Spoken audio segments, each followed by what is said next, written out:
Hello and welcome to my opinion on the top 5 best Imperial space units in Awakening of the Rebellion. Starting us off with the honorable mention is the Immobilizer 418 cruiser. By no means is this a cruiser that should ever be in a fight, but if you are a veteran player on expert difficulty, you know just how crucial it is that when you have the upper hand in a battle, you have to destroy the entire fleet when it's possible. We all know that feeling of fighting a fleet and suddenly they retreat and the majority of the enemy survives, then you have to chase down and slowly kill that fleet. The Immobilizer allows you to more commonly destroy entire fleets while also coming with a TIE Scout, making it a viable Pathfinder unit. The number 5 spot goes to the underused Imperial Dreadnaught. There are plenty of options to put here, the most considered being the Vindicator and the Broadside Cruiser. I don't like the Broadside's inability to do splash damage, and the Vindicator requires Tech 3 and is outclassed by Imperial Star Destroyers. Now to the Dreadnaught. The Dreadnaught is a cheap tank with a variety of weapons as well as a small hangar bay that makes it a great escort unit. Especially during the early game where Star Destroyers are harder to come by, you will want something else being targeted rather than your more pricey ships or irreplaceable Venators. Insert here the Dreadnaught, which can take tons of damage before being destroyed and are easily replaceable, requiring no technology or special space stations to build. The real strength of the Dreadnaught is its ability to suck up tons of shots while minimizing the amount of damage it takes. The amount of Dreadnoughts lost per battle depends on the units behind it, which needs to be Raiders and Star Destroyers. Simply put, it's better to lose 1 or 2 4,000 credit Dreadnoughts than a 20,000 credit Star Destroyer. The number 4 spot belongs to my personal favorite ship in Star Wars, being the Gozanti class cruiser. Let's keep this one simple. The Gozanti is the easiest way to fix the Empire's biggest weakness, being lack of fighter support. Gozantis instantly bring in TIE fighters and themselves, which are both great against enemy fighters. Also, you can bring in Bomber-Zontis to destroy enemy ships while the Gozantis escort them. They are cheap and don't require technology and are a must-have for the Empire. At number 3 is the Raider Corvette. It's really a toss-up here between the Raider or the Lancer, as I do think the Lancer provides better weaponry, however the maneuverability of the Raider is why I have it ranked better.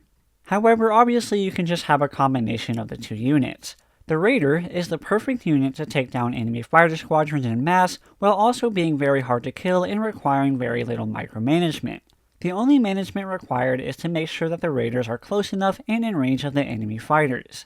This will allow you to focus on the capital ship and cruiser warfare, and you aren't constantly having to make sure your fighters are focused on the enemy fighters. You will also not have to worry about the second wave of reserve fighters as long as your Raiders are scattered amongst your fleet. The reason I do like the Raiders over the Lancers is, as I said, the maneuverability allows them to be moved towards those fighters much faster, and especially towards the bombers before they release their payloads. Also, I do like the Raiders' concussion missiles and their pursuit ability, although the Lancers' ability is also quite strong. Raiders make a solid Pathfinder unit as they can quickly get to the enemy and traverse the battlefield as well. The number 2 spot will go to the Gladiators. The Gladiators are the best escort cruiser for the Imperial Navy.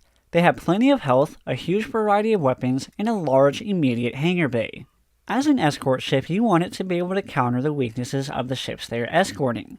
Those weaknesses include lack of fighter support and weaponry versus small ships. Gladiators solve the fighter issue by immediately deploying 3 squadrons of TIE fighters to quickly turn the fighter superiority in your favor, or even 3 bomber squadrons should you need the extra firepower. Gladiators also come with a huge variety of weapons that cover every ship type in the game. They do all of this while needing an extremely minimal amount of micromanagement, allowing you to focus on the fighter battles and the capital ship warfare. This unit is also a great unit to bring in from reserve in the midst of battle. I've said this many times that I believe the Gladiator Star Destroyer is probably the best escort ship in the entire game. The number 1 ship in the Imperial Navy is the Imperial 2 Star Destroyer, and I'm happy that it is.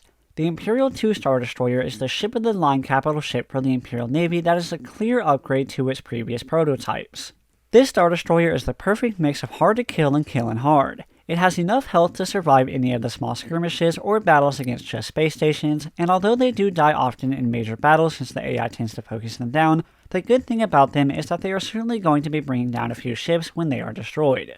When escorted properly, the ISD-2 is the backbone of the Imperial fleet, meant to be a mass-produced unit that will be racking up the most kills during your Imperial campaigns. That finishes up my top 5 space units for the Imperial Navy. As always, I would love to see your top 5s in the comment section below. If you are looking for a more detailed ship showcase that goes into great detail about each ship on the list, check the description for links to each ship showcase.